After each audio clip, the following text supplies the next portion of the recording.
Hello, everyone. I can see you're all still arriving, so we'll kick off very shortly. And thank you for joining us this evening.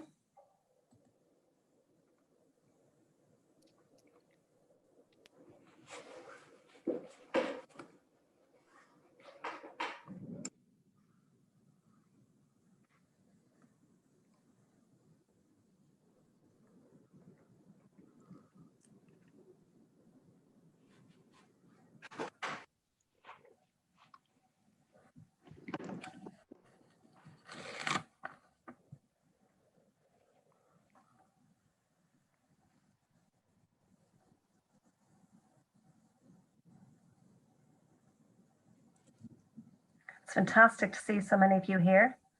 You're very welcome.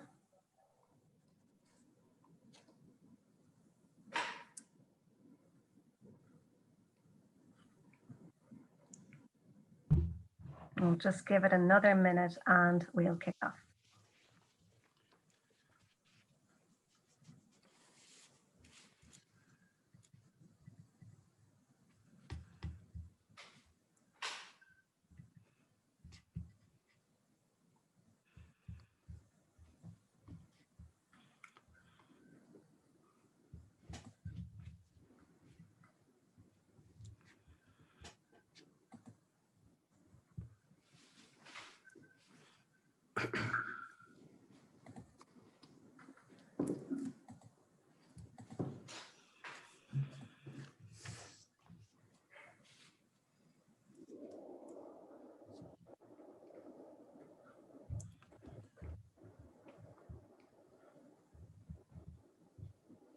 Still quite a few of you arriving in, but we will begin so as not to keep anybody too long this evening.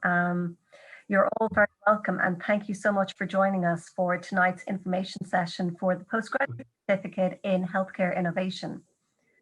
My name is Jane Flanagan and I'm the Student Recruitment Officer at Tangent, Trinity's Ideas Workspace, and we're very proud to put on this course for the first time. So tonight we will go through a presentation that will cover things like the learning outcomes on the course, the type of applicant we're looking for, and the application process itself. I'll then hand you over to my esteemed colleague Rosemary, who has a panel. We're very lucky to have Dr. Dan Marr, Professor Dan Marr from the School of Medicine, and Dr. Tanya Mulcahy from the Health Innovation Hub Ireland, and our own Joanne Corley, one of our postgraduate program coordinators, and they will discuss a little more about the course. And there's an opportunity for you, the audience, to ask questions throughout. So keep them coming in the Q&A and the chat, and we will answer them both. I'll answer some in by typing, and we will throw them around to the panel as well. So without further ado, I'll get going with the presentation. So as I say, this is a Springboard funded postgraduate certificate in healthcare innovation. So at Trinity and indeed Tangent, we are all about innovation and entrepreneurship. When we look at innovation in Trinity, we are the first in Europe for patent citations. There have been 500 industry partnerships in the last 5 years, with 100 million in annual research income, and there have been 140 licenses in the last 5 years. When we look at entrepreneurship, we are ranked first in Europe for graduate entrepreneurship, with 100 campus companies that have generated 300 products and 1.4 billion in revenue. And there are 75 student companies in the last 5 years raising 5 million in investment. So when we bring innovation and entrepreneurship together, we can imagine and identify new opportunities, collaborate with the power of diversity, and take action with having a positive impact on the world. So who is this course for? This course is ideally suited to healthcare professionals in clinical and community settings who are keen to contribute to a changing healthcare landscape. For those looking to create a network or community that focuses on innovation in various aspects of healthcare. For those who are or wish to be change makers, activists, and innovators. and for individuals seeking to expand their skills base and foster a culture of innovation within their respective departments, organisations and institutions. What does this course offer? Well, it offers a Level 9 National Framework qualification from Trinity College Dublin.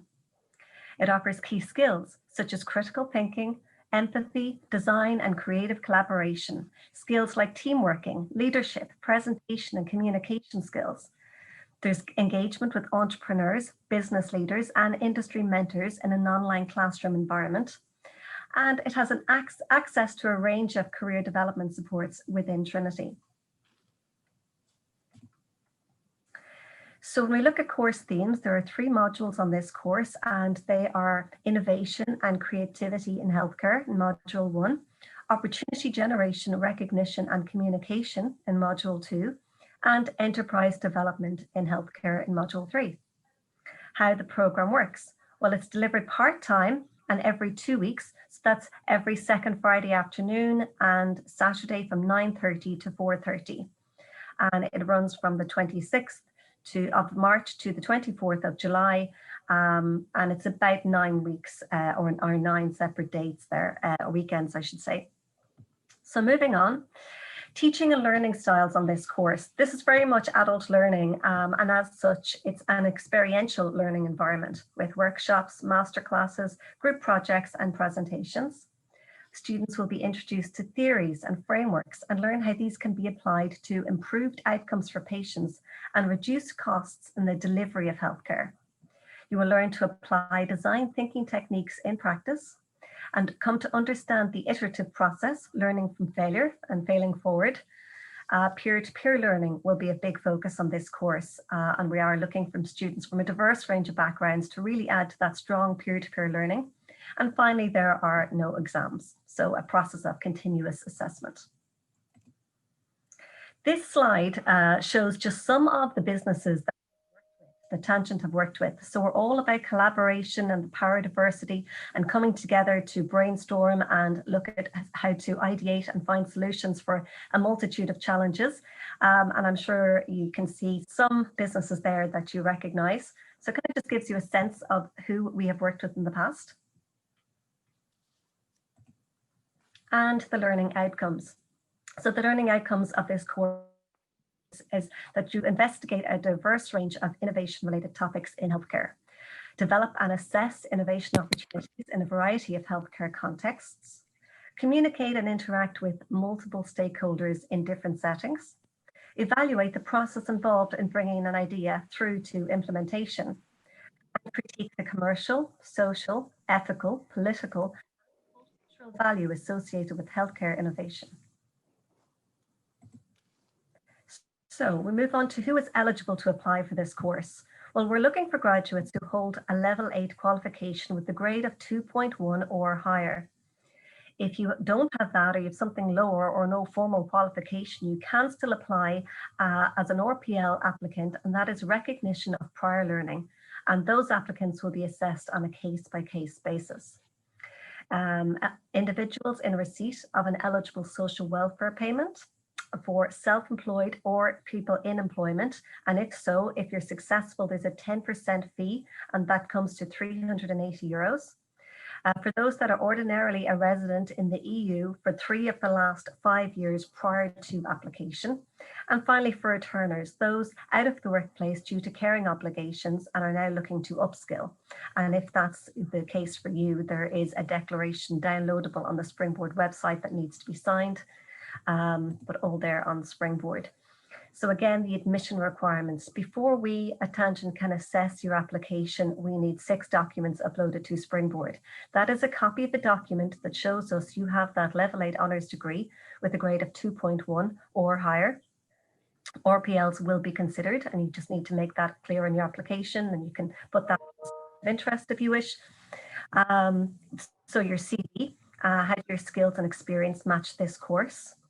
Expression of interest, so approximately 500 words on why you want to do this course, why it appeals to you, and what you hope to achieve after completing the course. 2 references, That can be one academic and one professional, or two professional. Really, the references should speak to why you would be an ideal candidate for the course, and your eligibility details. So a document that supports your employment status. The next bullet point there is the hyperlink to the course on Springboard. So you'll find it if you click directly on that link. And also if you go onto springboardcourses.ie and type in Trinity in healthcare, it should come up for you as well. The closing date for this course is the 18th of February 2021, but I cannot stress the importance of getting your application in on time. There's 6 documents required, and it can take some time to pull them all together, but you should be doing that now. Upload what you have. Let us see you on the system so we can acknowledge your expression of interest, and really try to get all the documents uploaded as soon as possible. So that brings me to the end of the presentation.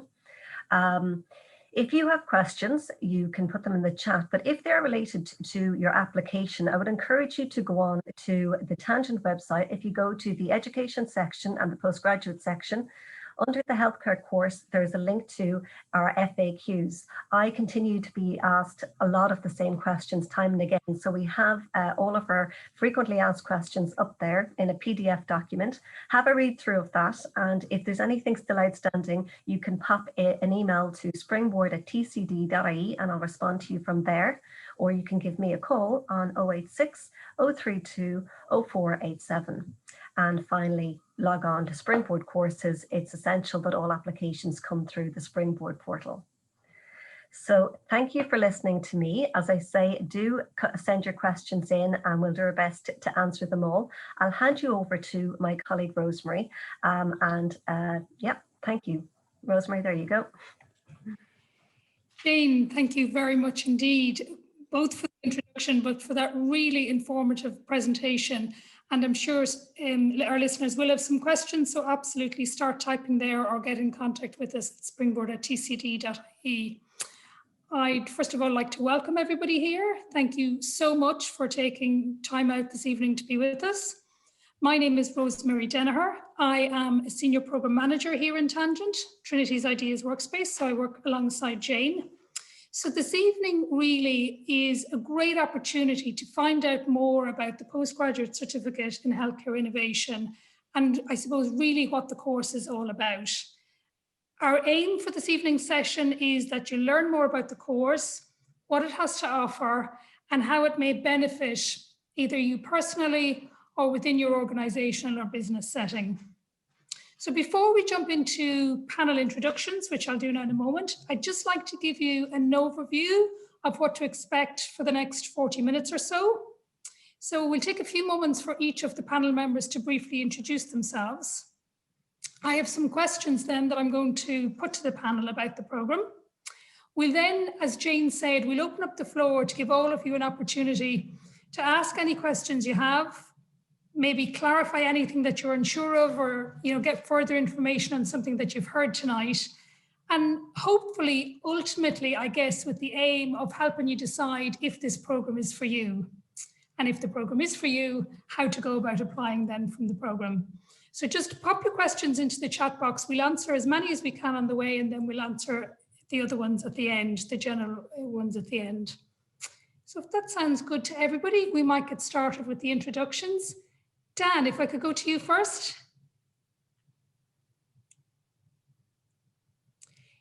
Dan, we're not hearing you there. You may be on mute. Is that better? That's perfect. Sorry, I was having a great chat with myself. Yeah. We've all done it. But yeah, sorry. Hello, everybody. My name is Dan Marr. I'm delighted to be here. And I'm delighted to really chat with you about this postgraduate course in healthcare innovation, because I think it's so important for Ireland. But anyway, in summary, as it's an introduction, I'm based at the, well, basically technically at the School of Medicine in Trinity. I'm heavily involved in our kind of innovation agenda, also on our diploma in innovation, which is a kind of a full one-year course where we dig very deep into it. But we're now launching the certificate here. And then I suppose at a personal level, I've spent a career in the healthcare area as well as other areas involved in creating medtech companies, investing in medtech companies, and working in these areas. So is that a short enough introduction, Rosemary, for you? That's perfect. I'm sure it doesn't do all the experience justice, but that's lovely. Thank you, Dan. Delighted to have Tanya Mulcahy from the Health Innovation Hub with us. Tanya, could you say a brief introduction there about yourself? Thanks, Rosemary. Can you hear me? Perfectly. Great. I had a little glitch there in the beginning, but I think I overcame it. So I'm delighted to be here. As Rosemary said, Tanya Mulcahy. I'm the National Manager for Health Innovation Hub Ireland, which is a national initiative. And I suppose the main aim of us and the main aim of working with you guys in this program is to ensure that we create people within our healthcare system and within our community who are able to bring innovation into the healthcare system, or to develop their own innovations that may become products in the future. So I'll be bringing my expertise from dealing with over 300 companies in Ireland that have healthcare innovations, and over 250 healthcare staff who've developed innovations in Ireland, which is really fantastic. And we know there's a lot more out there. So this course is for anybody who has a bit of excitement inside them. They know they can make a change and they want to do it in the healthcare space. This is for you. Lovely. And thank you, Tanya. And lovely to have you with us. And last, but by no means least, Joanne. Hi, my name is Joanne. I'm a program coordinator. And while I may or may not be your coordinator, if you do this course, the coordinator's function is to facilitate students in getting like the maximum impact out of their course. So your coordinator will be your main contact to help you with queries, assignments, and the day-to-day organization of your course. So that's me. Thank you, Joanne. And again, so much more than that, but not enough time on this webinar to go into all the work and support that the program coordinators do in Tangent. But thank you, that gives us a flavour. I'm delighted to have you all with this. I'm going to start off with the questions. I might start with you, Tanya, if I could. So we've been hearing about this really exciting and innovative program. The School of Medicine has partnered with Tangent to both develop and deliver this program in healthcare innovation. I suppose my question is, who should apply to take this course? So I guess for people listening in who are tuned in and are considering applying, why would I want to do this particular course? Okay, so I suppose I'm going to give you my personal opinion on it, which is if you think if yourself in your day-to-day activities, if you're the type of person who sits there, sees something is not working correctly, there's a problem in the way it's done, or if you get slightly frustrated because you know there's a better way to do things out there, this is the course for you. Because I think the fact that you've joined into this webinar today means that you're interested in taking a program and improving your skills and maybe having an impact. What I do think is if you've been in a GP's office, you've been sitting in a hospital, you've been watching the news about COVID, you've looked at what's been happening in the world in healthcare, this is the course for you. It's a relatively short course. It's going to give you insights to how to make changes, how to make an impact. And I think if you look at the expertise that will be available to you through this course, at the end of it, you'll either be able to pivot in your career, have a bigger impact in your career, or maybe it's a type of course you want to do to see if this is an area that you want to work in the future. So I think if you've got an interest in healthcare, you've got this kind of, as I said earlier, the spark within you where you know you can make a change and you just want that little push and a little bit more learning, then this is the course for you. And I think if you have any interest in that at all, this is a good starting point. And as Dan said, you can move from this to a more in-depth course if you want to, or you can go back into whatever career you're working in, whatever field you're working in, and apply what you've learned through this course and make a difference. You may even become a really fantastically rich entrepreneur selling your company to other people, and you'll be able to pass on the knowledge that you've learned to other people who take this course in the future. So I think, it's a really, really good course for people who want to get a very basic grounding in healthcare innovation and see how it impacts their daily lives, whether it's work or in the things that they do in creating new products and services.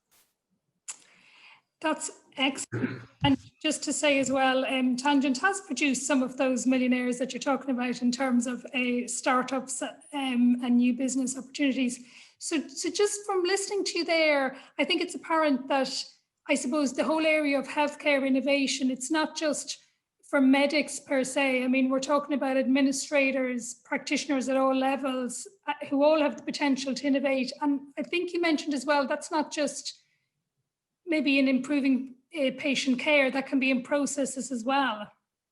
Absolutely. I suppose what we've learned, and I've worked closely with Dan over the years and through Health Innovation of Ireland, which has been around for the best part of 8 years at this stage. A lot of the healthcare staff or people with new ideas and they want to start companies, they're not consultants, they're not clinicians, they're people that are working at the front line, working with patients and want to see an improvement in patient outcomes. Or maybe it's part of their process, day-to-day process improvement. When they operate certain processes in their careers and their jobs, they see that something needs to change to make it work better and more efficiently. So a lot of people who are dealing with patients, if you go into a hospital or a clinic or a GP or in the community or in a nursing home, the people that are face to face with the patients will often think of solutions that will improve their patient outcomes.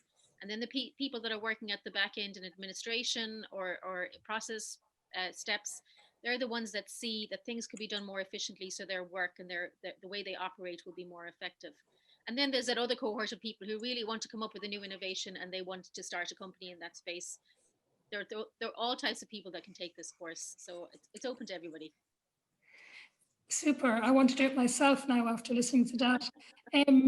Dan, could I come to you next? So we heard earlier from Jane that students will study 3 different modules.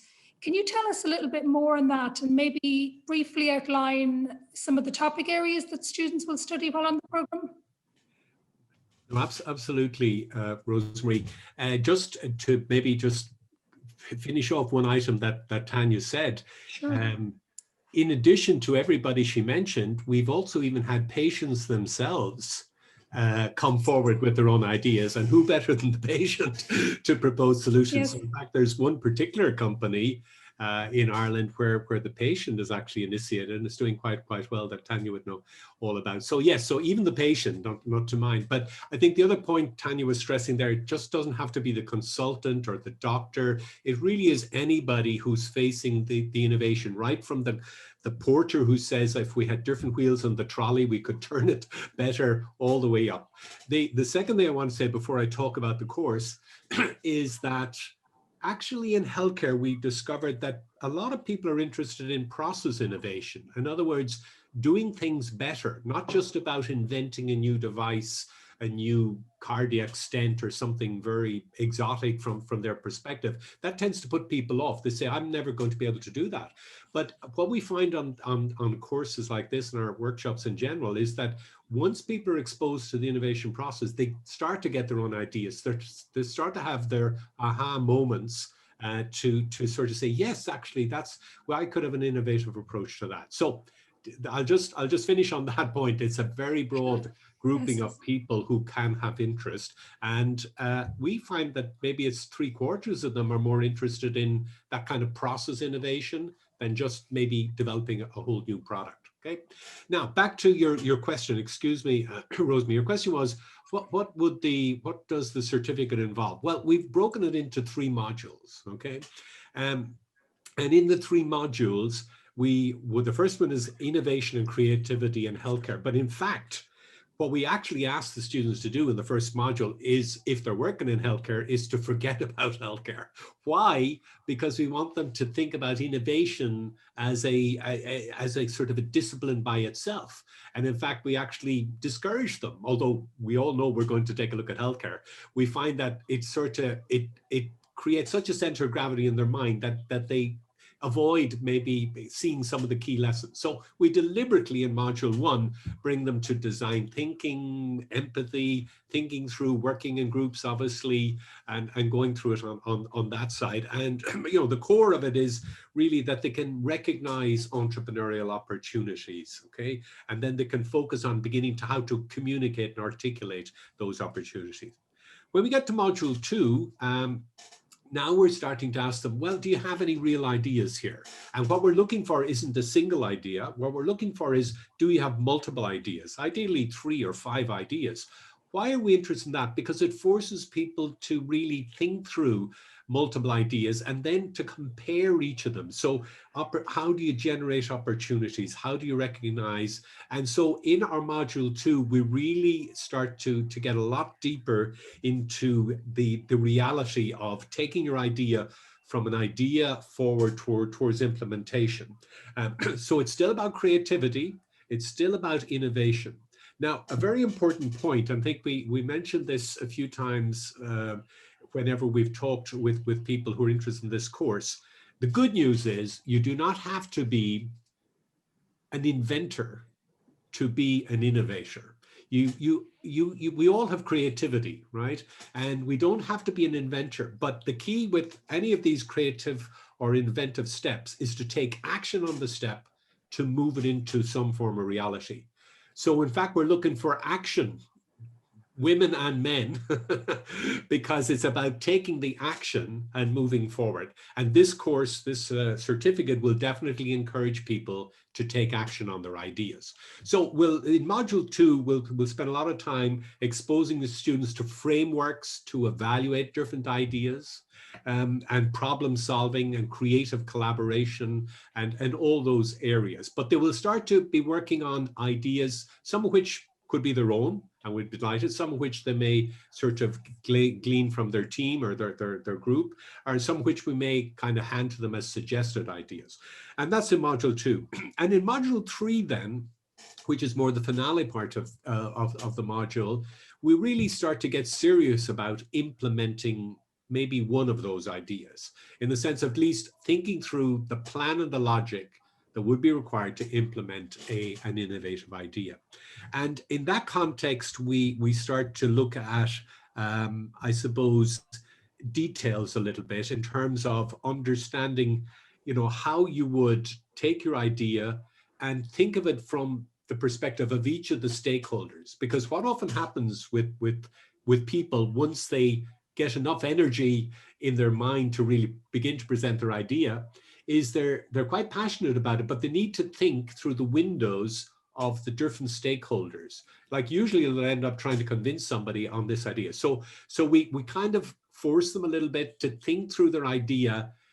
We want them to have the passion, but we also want them to have the pragmatism to look at their ideas through different windows. So in the third module, they'll be bringing forward one of their ideas, and we'll be sort of bringing it right up so they can explore it right up to a venture pitch type level where they would present it, which is very good training. Because what we found in general, it's always better to do your presentation the second time than the first time. And most people, so we give them the practice. So in a way, when they're actually in the real work environment, then in fact, they've already been prepared. Yes. Is that helpful, Rosemary? Dan, that's a great insight. Thank you for that information. Really helpful. Joanne, I might come to you next. We're going to talk about exams, of which there are none, which is great. And most students are normally delighted to hear that. So what can the students expect in terms of assessments? Yeah, so for adult learners and people who are working, and I'd imagine many of the people on this course will be working, the courses are based on continuous assessment. So how that's done is, as you've heard, there's 3 modules, and in each module you'll have a project, a presentation, and an individual reflection, and some smaller pieces of writing like in module 2. So there'll be a mix of group and individual assignments.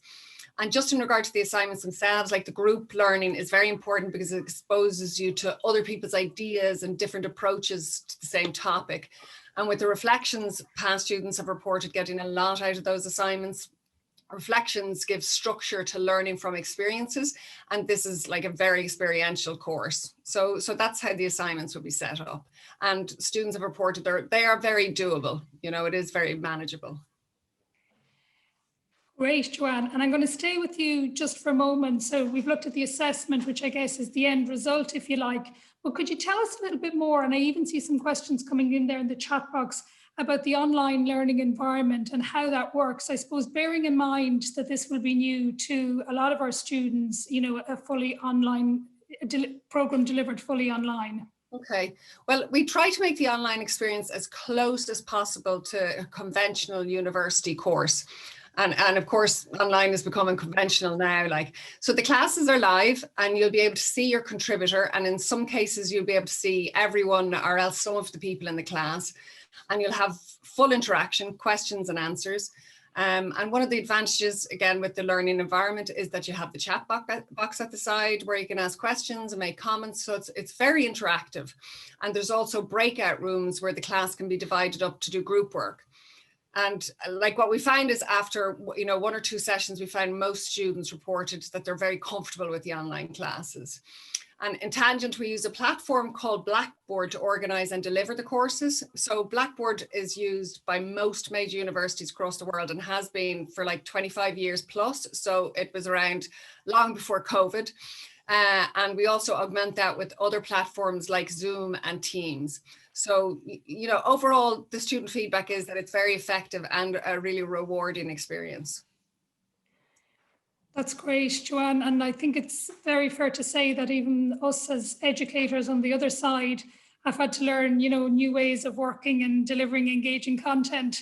So I suppose just to say to any of the students or prospective students, you know, they're not alone in their online learning journey. Yeah.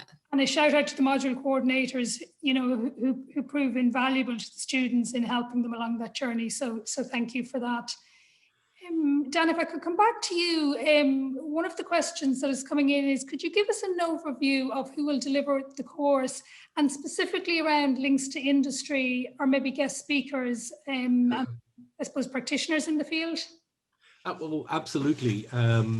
Now we're still solidifying the modules, but at the same time, the core people delivering on this clearly we have sort of experts, I suppose, in their fields. So there aren't what I call pure and absolute academics. Everybody who's involved here is actually a bit half and half. They're involved with the universities and they're involved directly with industry. So in terms of the course in the beginning, Tangent actually has an excellent group of people who deliver what I call the general aspects of innovation and design thinking. And I know you're bringing a lot of people to bear into module 1 on that, and myself and a few others will actually pop in at the beginning of that course just to kind of set, I suppose, the healthcare agenda on it. But as I said, we're going to, I'm looking forward to that student. I hope they apply. No,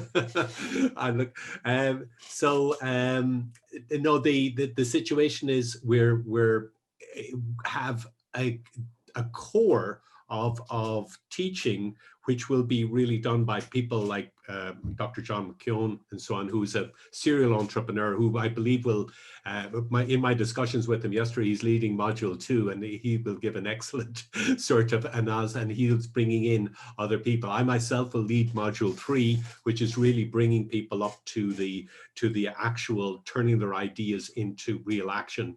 And as I said, this is the type of world that I work in, and Tanya's world of Health Innovation Hub is a world that I also work in. So, and what we'll do is we'll draw on industry experts. In fact, what we find ideal is to draw on 2 types of experts. One is actual known names of people that we can bring in who are running particular companies, and occasionally alumni from some of our other courses. In other words, people are sort of head nurses who've now sort of modified and produced some sort of new process innovation. People have got some new product innovation. And as Tanya said, I think she's got 200 to 300 companies that we can draw on as well. But I also know from the Tangent side that we reach out to companies directly as well to allow connection between them. However, since this is about healthcare, and our objective with this course is to really have impact in the Irish healthcare world. Therefore, if you, as a potential student, are already working in healthcare, you're not coming on this course to get deeper domain knowledge about what you already know.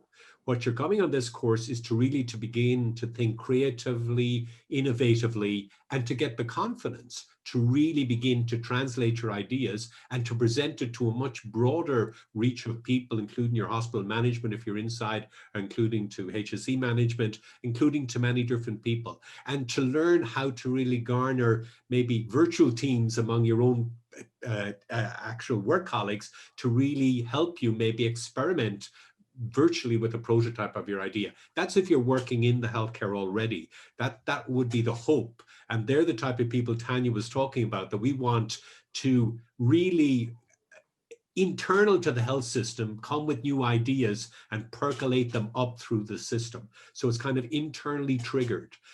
In addition with that, there are people, and Rosemary, you mentioned, who may not be working in healthcare, who have a great interest in this area. I think they too will get something from this course. I don't think it's, been honest, I don't think it's something that gets them the job, but I do think it's something, because you're usually getting your role because of your domain expertise, right? However, I think it's something that will seriously complement their ability to have real impact in whatever that domain that they're sort of now modifying to bring into the health world. So I wouldn't discourage it at all. I would actually encourage it. Great, thank you, Dan. And I must apologise, that was my dog barking there in the background. So welcome to the online environment is all I can say. It can happen in a class as well. Just one of the last questions I have before we go, because I see there's lots of activity there in the chat box, and we'll absolutely get to those questions now. It's a question we always get asked, so I'm going to preempt it, if you like, and ask it here. So I'm working full time. Will I be able to complete the course while continuing to work? And I guess in a way, Dan, you've alluded to it there. It's maybe even more relevant today, I suppose, given the industry and the context, that we're looking at for this course. What would you say to those applicants or potential applicants? Well, we've designed it in such a way as to make it possible for a person who is working intensely. And the reason I say that, because let's say we would have a choice. We would say, why don't you come every night during the week for half an hour, whatever. The point is, people do not have that time to actually give. So what we find is the difference between kind of taking the medicine orally and taking the injection, right? So what we're kind of doing is we're taking these highly intense weekends, and it's primarily Saturday, and usually Saturday, not always, but usually Saturday is a day under the control of the student. So they're really just negotiating around that part of Friday to get involved. So that's why we've designed it specifically, Rosemary, like that, so that we can go to the very busy person and say, here's what's involved. There's 9 weekends. And that's what we find, even on the kind of the longer course. We have very high level people looking at that as well. And in fact, we found that the busier they are, the more they kind of really are very efficient at actually getting in to do this. So I don't think it's not something that should be discouraged. I think it's something, and I think as Joanne alluded to, we don't put this big towering cliff of an exam at the end. What we try to do is to bring people just before you have that intense weekend, do some pre-work while you're having the intense weekend. And that's where we want you to learn during the intense time and really to listen. So therefore, one point I will make is that it is essential that you attend. This is not a course for people who are saying, no, I won't attend. I'll just start to read up about it and apply. No, the people who really will get the benefit out of this course requires absolute attendance. So online, believe it or not, it's a lot easier to attend, because on our other courses, we have people in Donegal, we have people in Galway, we have people in Clare, people in Cork, people in the Dublin, even people in Dublin find it very hard to get everybody into the room. So in fact, the online does facilitate this and makes it a much more ubiquitous and equality for everybody, but you do need to attend. Okay, so that's very, very important.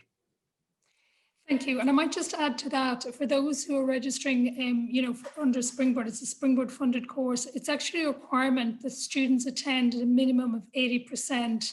And obviously we would encourage everybody to be there 100% of the time. I mean, Joanne will attest to the fact that our lecturers they're very hands-on, they're experiential, they're fast-paced, they move quickly.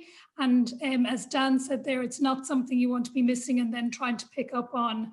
And very doable, as all of our courses in Tangent, I suppose, are designed with adult learners and people who are working professionals in mind. But it is a case of keeping up with that work week on week. So I think that's a really important point, Dan, that we hadn't mentioned in terms of attendance. Attendance is crucial. Maybe the other thing I'd just say at this point is, if somebody knows in advance, once they get their schedule, which we will have finalized in the next while, and it'll be up online, that there's one day or something that they can't attend. I mean, maybe come and talk to us about it. But I suppose because of the condensed nature of it as well, it would be very important. I think we'd all agree that students would be there 100% of the time. So I think that's a really good piece of advice, maybe to end on. I'd love to just thank the panel members for just being so enthusiastic and helpful with their answers. I guess if there was one takeaway for me, just from listening to all of the discussions, I think it's that we don't envisage applicants will come from any one particular subject area or discipline, and actually that we're looking forward to a range of applications from different sectors and people with in different stages of their careers in education. So, and I think as well, you know, that's normally our class makeup in Tangent, and it leads to a very, Joanna's nodding her head there, it just leads to a very interesting dynamic in the class and peer-to-peer learning. So thank you very much. We do have a number of questions. I see great activity here in the chat box. I know Jane has been in trying to answer some of them, so I might just jump in and see, can I put some of them to that haven't been answered, or is Jane completely up to date there already? So no, if you look in the Q&A, Rosemary, there's 3 there. There's 2 there, the first one and the last one.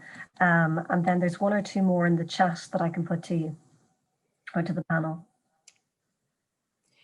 Great. So we have a question here. Can you elaborate on the kinds of projects and work we will be doing ourselves in groups, presentations, essay? I'm also wondering, is there a shortened version of the year-long diploma, or are there some differences in this? This first shorter course has been run. Thanks a million. I don't know if you wanted to say a few words on that. Well, no, I mean, this certificate is really designed to really bring people through and really get them up to speed on innovation and get back into that workforce and really catalyze change, actually. So we really look forward to that. So that part of it is clear. So maybe I've missed the question on the other side, Rosemary. The first part was just around the types of project work that they will be doing in groups and presentation. I don't want to be too prescriptive on that. I can talk about in the past. Generally, we find that particularly if people are already working in healthcare, they already have various ideas, things that aren't working, etc. So it's rare that somebody walks in and says, I have no idea. But even if they do, we're delighted to chat with them, because as I said, innovation is about taking action even on somebody else's idea, right? So we do encourage it. But I suppose in prior Tangent courses, I know you've also given kind of example study cases so in module 1, that's much more likely, but in modules 2 and 3, we'll be expecting them to suggest ideas. Now, let's take, for example, a person who's not working in healthcare. Then in that particular instance, I think we will, when they're working in a group, it's okay, but when they're working maybe individually, we'll start to give them suggestions. But my experience is that by the time they're at that stage, they will have become quite creative with their ideas. COVID hit in the middle last year, in the middle of one of our programs, okay? And I can tell you that the whole health service, and Tanya can talk much more detail about this than me, the whole health service had a seismic hit that from an innovation perspective has been tremendously productive, dare I say. Tanya, do you want to say a quick word on that? You're on mute, Tanya. Yeah, absolutely. Dan, you said it there. We've been working slowly in the background on a whole load of technologies. People have been bringing forward ideas, solutions to keep people out of the acute setting, and suddenly COVID hit and there was no time left to think about, was this the right thing to do? We just had to do it. So we had to bring in new solutions immediately without overthinking them. And I think the world of healthcare innovation has changed because of COVID. I see one of the questions there that you have is COVID, the desire to reduce numbers of patients entering the healthcare system. That is actually going to be a requirement for the rest of our lives because of COVID. So there's so many opportunities out there in health innovation now. It's brilliant to see this course there to enable people to take that on and provide solutions. I think it's very exciting times for healthcare. Absolutely. And I'm just going to add to that when Dan was talking about changing there and pivoting. I'm not even sure that if you got asked that 6 months ago, we'd be able to answer that question, because obviously like that, our assessments had to change and group work and presentations and what we may have had planned for students would have changed. But suffice it to say, as Joanna alluded to earlier, there are no exams. We have very interesting assignments. They can be case study. You will be working in groups. You will be working individually. There'll be reflective practice pieces, and you'll be working on real life problems as well. So I think it's suffice to say nobody will be bored. Put it that way. Jane, I might just throw these two quick ones here to you. How long is the course and the cost? So the course is going to be over about 9 weekends, and it's every second week, Friday afternoons and Saturday from 9:30 till 4:30. The cost for those in employment that are eligible and successful in their application is €380. Was there another part of that question? Yes, and for those, just to clarify, for those then who are eligible for Springboard funding, the cost is free.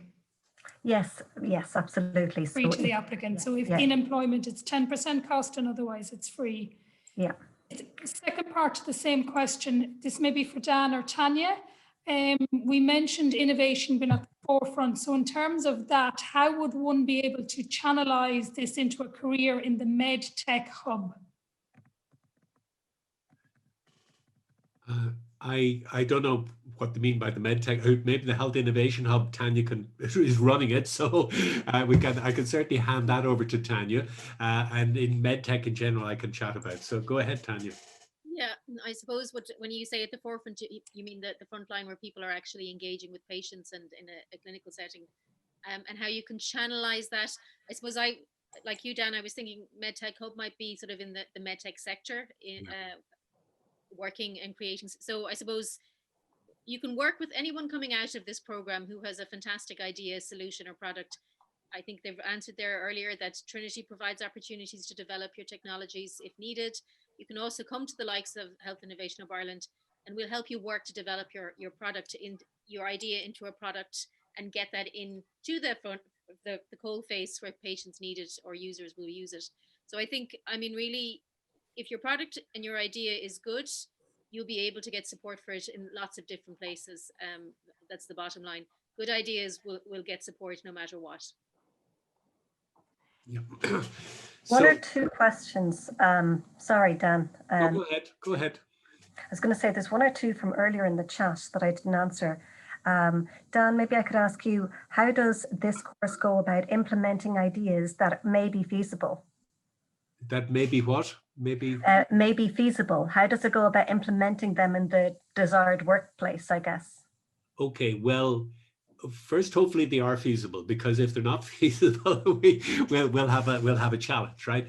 But part of this course is about testing feasibility, Jane. Actually, we're actually testing feasibility, and as we move into module 2 or the second module and into the third, that will actually be a whole part about testing my idea for feasibility.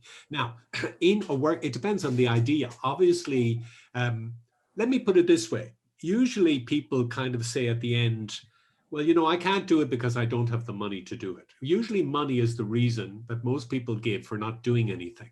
And yet we find in innovation that money is not the issue. The issue is having a good idea, because usually the idea will even get funded when it's a good idea. It's actually improving the world of healthcare. It's better medicine. It's better efficiencies. It's better all around. So suddenly it makes a lot of sense. So we will in the course be helping people evaluate viability for their project, and also the tricky part is something can be doable, let's say, but in fact you're the only one thinks that it's a good idea, and the result of that is important to test with the other stakeholders and help to convince them, if they don't see it, that's a good idea. So I think the answer is yes. During the course we will indeed address that point. Thanks, Dan. Just one more, if I will, and then I'll hand back over to Rosemary, just from very early on in the chat. Are topics like mental and cognitive health included on this course?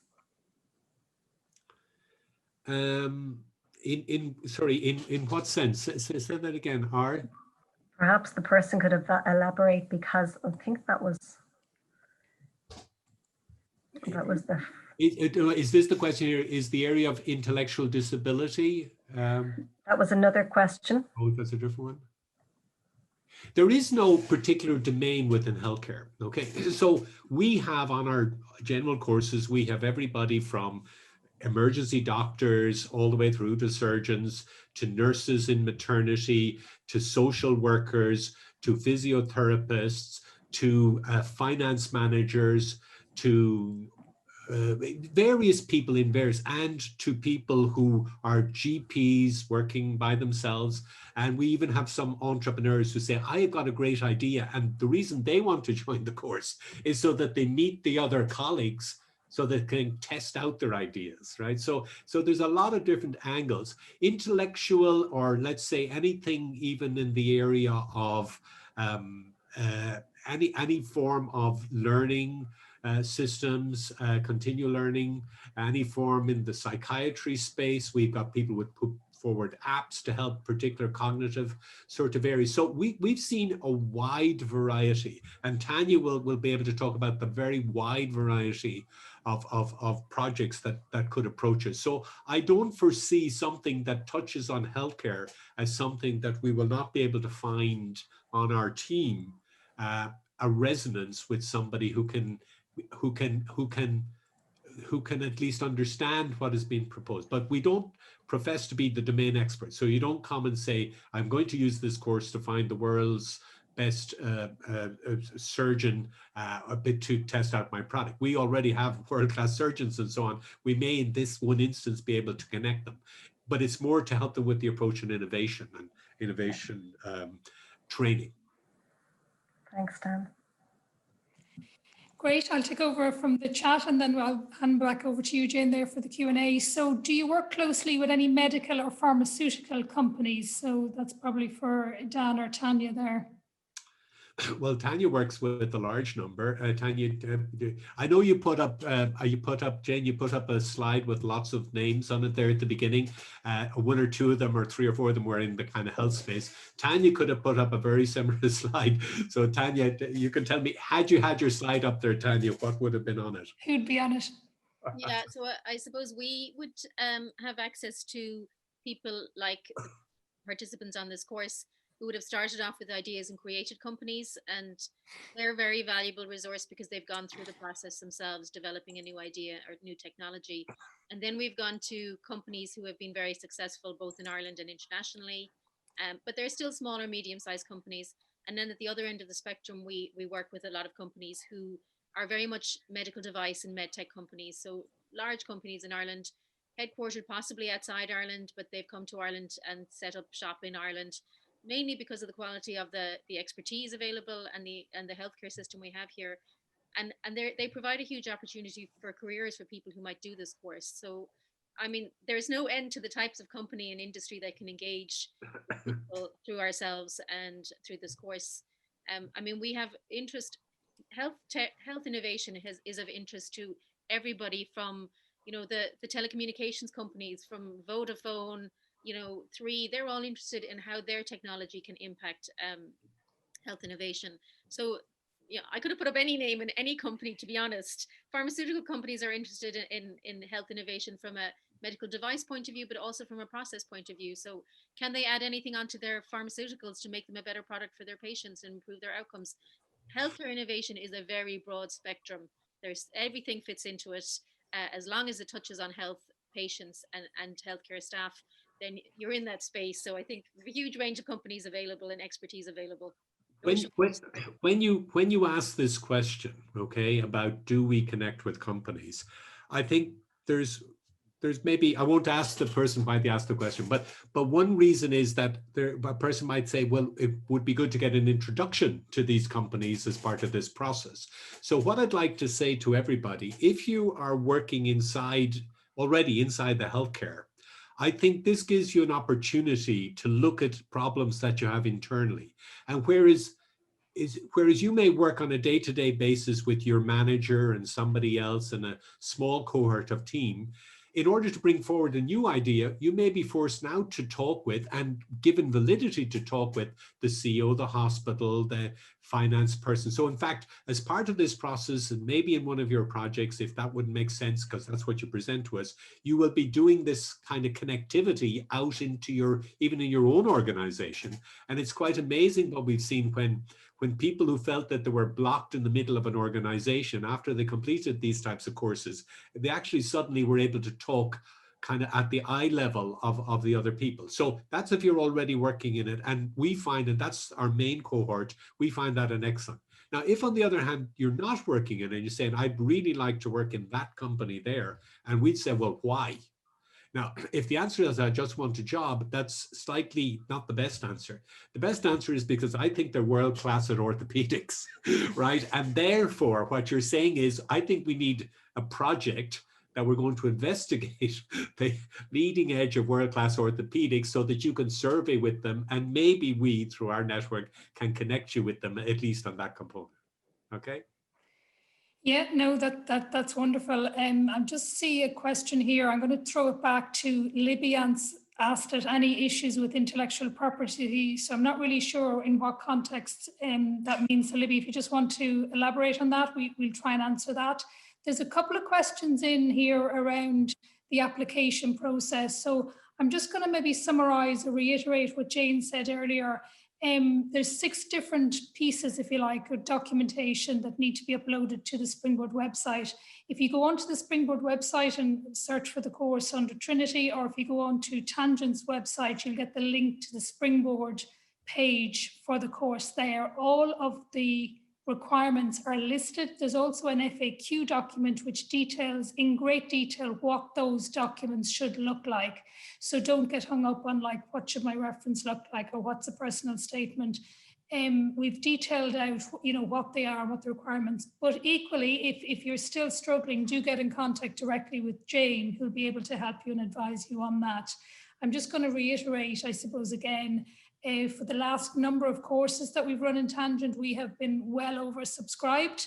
So the advice is to get your application in as soon as you can. We don't know about you, if you like. We can't see you at all until you submit an application. And once you do that, at least we can contact you and advise, you know, if you're missing a requirement, or you know, if we need something more for you. But until you submit an application on Springboard, we don't know about you. So I suppose maybe just to state that piece of advice before. And I'm going to hand you back to Jane in a second, but there's a few questions there along the lines of group work and assignments. So I can probably take a bit of this, and then Joanne might want to jump in and add to it. It's around the group work. Yes, you will be working in groups. The groups, it depends on, I suppose, the course and what the project is, but there would normally be groups between maybe 4 and 6. You will be working with them online. We use breakout rooms.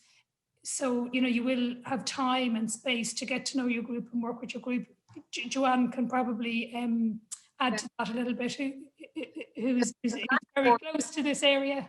Yeah, the Blackboard platform has the facility to have group rooms. So there'll be actually kind of virtual rooms there that you can go into, even to just have tea and coffee and meet and discuss, you know, your work. So you'll be doing group work. Those group rooms will be set up from the beginning on Blackboard, and they'll be your rooms to use as you choose. And then there's also the ability to, you know, store files there, and email and all that kind of thing is attached to it.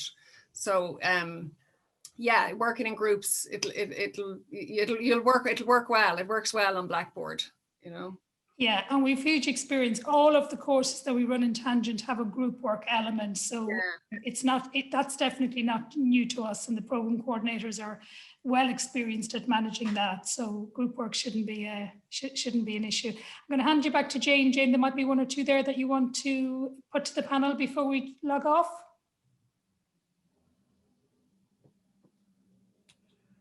Rosemary, I was just popping in a few links there. So a few handy links for you in the chat is a direct link to applying for the course on the Springboard website. And the other link is the FAQs that you'll find on the Tangent website. Have a read through them. A lot of the queries that come up are covered there. I think we got to most of the questions. I'll just do a quick scan. Bear with me a second. Just while Jane's doing that, I'll just say, because they're asking around the application process. So once the closing date is over, all of the applications are reviewed and assessed individually, and obviously you're assessed against whoever has applied as well. So maybe a little bit like, you know, applying for an interview. everybody's assessed and scored based on the information you provide. So it is important that that information is as thorough and as up to date as possible. We can only assess what we can see. So things like the personal statement, why you want to do, your motivation for doing the course. And then once the closing date is passed and we've managed to score those applicants, and I guess that depends on how many we get, then we'll let everybody know. But everybody will be informed one way or another whether they've been successful or whether they've been unsuccessful in securing a place. So that probably just clarifies a couple of questions there in the boxes as well. Thanks, Rosemary. Just to maybe briefly jump in, you mentioned the word intellectual property. I don't know where that came from. I don't know what the question was. I usually get asked from two sides. One is, I've already got a great idea and I don't want people to steal it. So if I share it, am I at risk? And the answer is no, not really. We're encouraging you to take it forward and maybe give you advice. Intellectual property does indeed come up in module 3 with respect to maybe new products development. New processes, they're very, very hard to patent or protect in that particular sense. If you, so yes, but I wouldn't worry that anybody's going to run away with your idea. What we're looking forward is really helping you run away with your idea. Yes. If that's the reason for the question, we're delighted. The other thing can be sometimes if you discover some intellectual property inside the university owns it usually and things like that. Maybe a person asks me, I don't think that's the situation on this course. Basically, I think we'll be encouraging them to bring forward their ideas. Okay, you're not working in a lab per se, with chemicals on PhDs, etc. Where they're, the university, it's a slightly different situation. Thanks, Dan. And Libby just said, yeah, I think that answers her question. So thank you. So Jane and I can stay on there if there's a couple of more questions that anybody wants to put into the box. Just one more really that I can see, and that is it a requirement to do a specific project in the student's work environment? So I know that we said that it can be done, but is it a requirement, Dan? It depends what you mean by a project, because if it's more a plan than a project. In other words, if you have an innovative idea and you want to bring it forward, obviously there's steps in these action steps. As part of the course, we're going to help you figure out what those steps are. So therefore, what we're kind of expecting in written form is maybe the planning that you're putting in place to bring forward your idea. That's what we would mean by a project. I wouldn't mean it go out and write something specifically. We're not asking people to go into discovery or to write journalism type articles. And we're simply asking them, take action to learn and see if you can move forward your plan on your particular idea. Jane, is that answered it or is that confused it?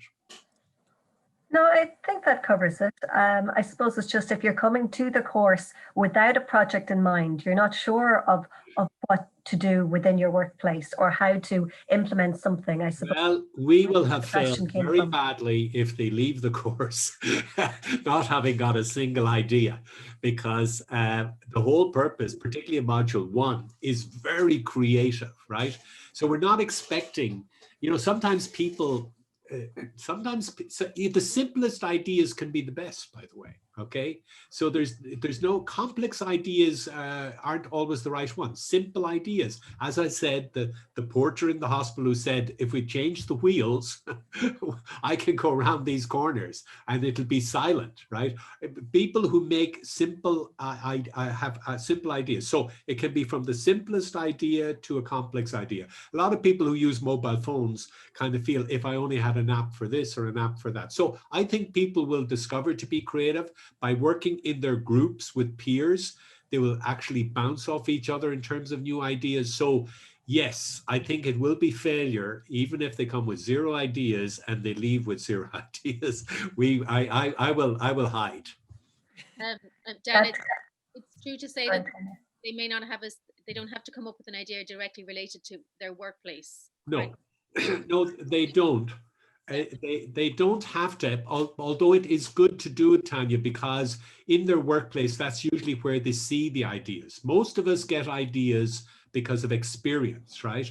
Many great ideas have come from frustration.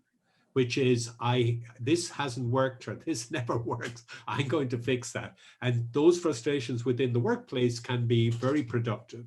But occasionally, yes, people say, actually, you know what? I don't even like the division I'm working in. I'd like to really work in that other division. So what we suggest to those people, well, why don't you go and talk to figure out what problems they have in that other division so that we can at least craft a project that will help you make the introduction. Or in fact, as you said earlier, you may be a patient or a carer or Yes. know somebody that needs a solution and have come up with some sort of within your own family. We have a lot of people within their own family who discover that a grandparent or somebody close to them, or a brother and sister, whatever, and they can see the problem. Look at the company Izzy Wheels. Do you know the company Izzy Wheels?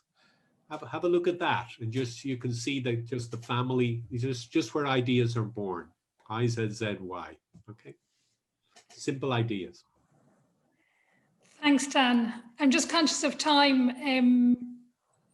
We'll let the panelists go. As I said, if anybody is still on and has one or two more questions, just pop them into the chat box and we'll certainly answer them here. I'd love to thank all the panelists and indeed everyone for tuning in, but the panelists for their time and for all of those, I suppose, innovative answers and that insight, I guess, into the course. I'll hand you back over to Jane there, who'll say a final few words. Sure. Thanks, Rosemary, and thank you to our panel, and thank you to all of our attendees for joining us. It's great to see so much interest in this course. It's such a wonderful course, and I'm delighted to be a part of it. And it's going to be very exciting for all you successful applicants. So I can't stress it enough. Get your applications in early. It's in your best interest, and it also saves us from getting a flood of applications in at the last minute, because there's a very short time to turn them around and get back to you guys. So do start your applications, start gathering your documents and upload them as soon as possible. A couple of more questions, but I'm happy to stay on the call if our panel want to drop off, and we can answer them. There's not too many left at all. Thank you again. Okay. Yeah, I'll stay on as well. Thank you very much, and thanks to our participants. Well, thank you very much, and certainly we look forward to potentially meeting a lot of very interesting participants. Thank you very much, Jane and Rosemary and Joanne, and of course Tanya, and I even see Anya there as well. So bye for the moment, everybody. It's been great to be here. Good night. Thank you. Thanks very much. Good night. Thank you. Thanks, guys. So just to cover a couple of these, we have one. Yes. The first one, if you really enjoy the science of the course, but you can't think of an innovative idea, is it still a good idea to apply? So I think Dan just covered that. You will come up with ideas. That is very much a part of it. So don't worry about that when you're applying. That will happen naturally once you're on the course. Absolutely. And I would say, just to follow on from that, all ideas and none are welcome. And people who do our other tangent courses come with no ideas. And as Dan said, we'll have failed then, I suppose, in our role if people still leave with no idea. It may not be an idea that you take to fruition, but you will definitely not be short of ideas. So the answer is absolutely yes. And that's the beauty of collaborating with people, creative collaboration. Ideas are sparked just naturally by working in groups. So have no worries on that score. That's true. We have another question just that the site, and it seems like academic transcripts are difficult to obtain. So what I would say is you just need to show some document that supports you have that level 8 with a grade of 2.1 or higher. So it could be an email from the awarding institution that states the final grade. Now, if it's a 2.2 or something under a 2.1, you can still apply. We will assess your application as recognition of prior learning. But as I say, some document, an email, a transcript, or your parchment, upload that and just let us know your final grade. And attendee wondering what time roughly is the presented course on a Friday. So again, you're online from 2 p.m. on Friday till 5 p.m. and then again on Saturdays from 9:30 a.m. till 4:30 p.m. and that is every second week. So about 9 different weekends in total. Would a strategic plan of prevention aimed at differing and varied social groups be considered innovation? Rosemary, I'll hand that one to you. I didn't hear it, Jane. Oh, I can't see sorry. it. Noel is asking, would a strategic plan of prevention aimed at differing and varied social groups be considered innovation? Oh, yes, I think so. Yeah. Very, very broad definition of innovation. And I suppose back to maybe what Dan was saying earlier, we don't look at it in terms of problems. In fact, we throw, and those ideas that he was talking about, we throw the ideas out the window in module 1. So module 1 is all about a mindset, and we're trying to get people to think creatively and think innovatively. And when you go in with the problem in mind, it hampers that. So we do kind of start with a blank sheet. It sounds like we're doing some hypnosis or whatever to clear the mind. We're not, but we do ask people, we do the design thinking methodology. Some people will be very familiar with that. Some people will never have worked with it. But, we start like with phases like empathy and problem definition. So in a way, it's nearly better not to come, with anything, and we'll be working on the mindset, and then we'll be looking at innovation. So there's very few areas, and I suppose problems that don't then fit into that area of what we would call creative solutions, creative thinking, and innovative ideas. So the answer is yes, and very things wouldn't fit in, if you like. Yeah, I think that's all of our questions covered off. We have answered everything either verbally or in the chat. What I would say is, if you still have questions, check out the FAQs on the Tangent website. If they're not covered there, direct them to springboard@tcd.ie or give me a call and we can iron them out pretty quickly. Yeah, super. So I'll wait another moment or two, unless there's any last minute questions before we go. I just see one there, Jane, and I'm not sure if you got answered it. It was how long from assignment submission, or how long from when they get an assignment do they have to submit it? And the answer is it just varies, and it varies module to module, and it varies on the assignment and the length of the assignment. So sorry, that's probably not answering, it's definitely not answering the question that was asked. But if it's a the big group assignment, it could be a number of weeks. If it's a very small piece of a reflective practice, it could be a day or two. So it just depends. I mean, you'll get that schedule at the start of the module. We will lay out what we would call deliverables. So what it is for every module you need to submit in order to meet the assessment requirements, and then the dates on that. Now, we do have a system whereby if people can't meet their submission dates, they can put in for what we call extenuating circumstances. So if something happens that they can't do that, they can request, it's not automatic, but they can request extensions. But again, it's not terribly onerous. I mean, you're not going to get like a 5,000 word assignment and have it in, the next day. That it doesn't, we don't kind of operate under those guidelines. And just to reiterate that all of our students, the vast majority are professionals in a working environment. So we're very cognizant of that when we're both developing the course and the assessment strategies for the course. Thanks, Rosemary. Unless I've missed any, I think we're more or less covered in the chat and the Q&A. Yeah. So we have somebody that has raised their hand. If you want to pop it in the chat, or if you want to come on with your mic, we can answer you as well. Siobhan Coleman has raised her hand. Now maybe that's accidental, so just give her a moment in case there's another question on the way.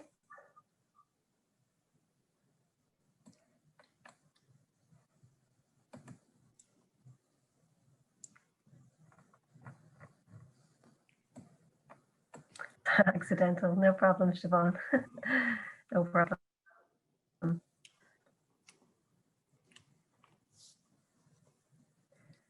Okay. maybe we'll finish there then. And Yeah. what I say again is just, you know where we are. I'm contacted by email and phone. So have a read on the website. There's more information there. There's a course brochure there that goes into a bit of detail.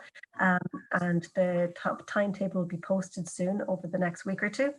And as I say, the FAQs are there as well. And then there's more FAQs on the Springboard website around the Springboard end of things, the eligibility criteria, and so on. Thanks, guys. Thanks so much for joining us this evening. And thank you, Rosemary. Thanks. And thank you to all our listeners. Excellent. I'll leave it there.